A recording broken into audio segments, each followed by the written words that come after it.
Pakistan Christian radio के एक नए प्रोग्राम के साथ आपकी खिदमत में हाजिर हैं और आपसे दरख्वास्त करते हैं कि इस प्रोग्राम को आखिर तक सुनिए। हम आपको यकीन दिलाते हैं कि आज का प्रोग्राम बहुत से लोगों के लिए ज़िंदगी को बदल देने वाला तजुर्बा बन जाएगा और उसमें हो सकता है आप भी शामिल हो।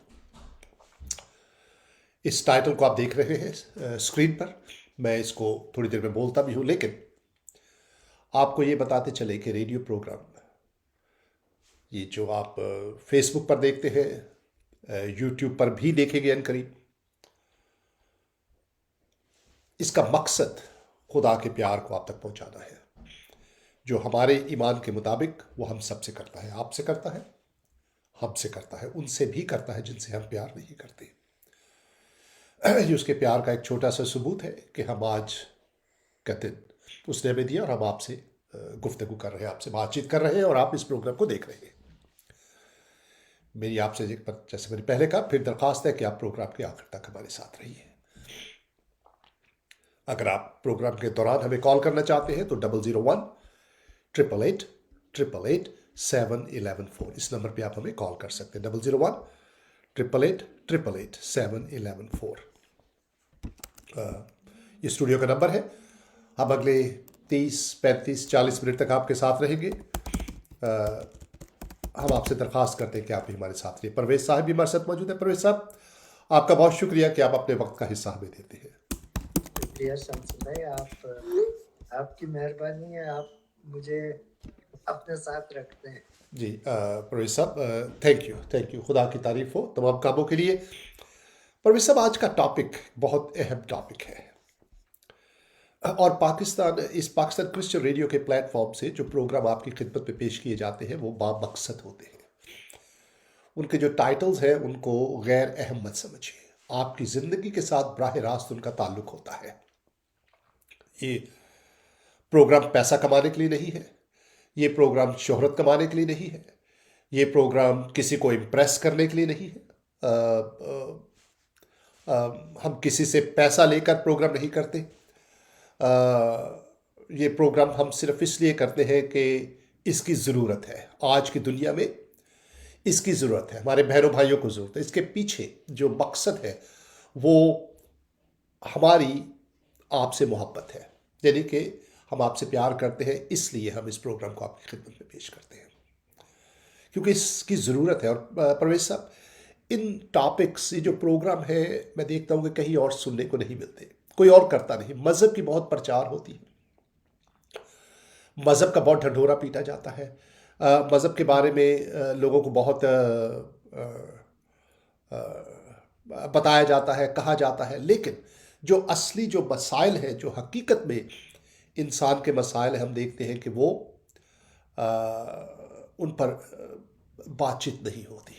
इस प्रोग्राम में हम उन मसाइल पर बात करते हैं जिनका बराह रास्त आपकी ज़िंदगी के साथ ताल्लुक़ है। तो एक बार फिर आपका शुक्रिया कि आप हमारे प्रोग्राम को सुन रहे हैं। परवेज साहब, आज का टॉपिक है कि नर्स ने एक औरत से कहा, मुबारक हो बहन, आपके बेटा हुआ है। और इससे मिलता जुलता टॉपिक हो सकता है हमने पहले भी किया हो, लेकिन हम रिपीट करते हैं क्योंकि हमारे मसाइल वही है, हमारे जो ज़रूरतें हैं वो वही है, और बाज़ का हम उसको रिपीट करते हैं ताकि बहन भाई दोबारा इसको याद कर ले। औरत रोने लग गई। उसने कहा, मुबारक हो बहन, आपके बेटा हुआ है। नर्स ने एक औरत से कहा। औरत रोने लग गई। नर्स ने रोने की वजह पूछी। परवेज साहब, औरत ने एक अजीब सा जवाब दिया। ये कौन सा जवाब है, इसके बारे में परवेज साहब आज हम बात करेंगे अपने बहनों भाइयों से, और ये खास तौर पर उन बहनों के लिए है जिनके बच्चे हैं।